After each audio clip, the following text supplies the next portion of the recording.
Hello again. It is May 4th, 2012, and it's Friday, and it's 12:09 p.m.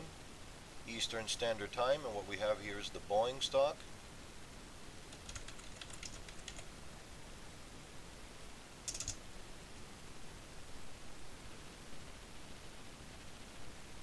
Just give me a minute here so I can do my calculation here.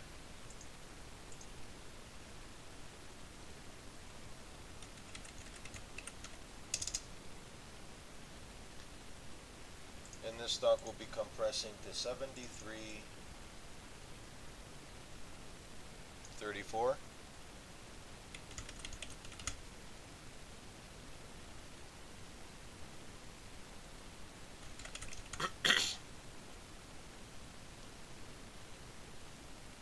And again, everyone, this is the Boeing stock on the New York Stock Exchange, and the current rate is 75.76, and it'll be compressing to 73.34.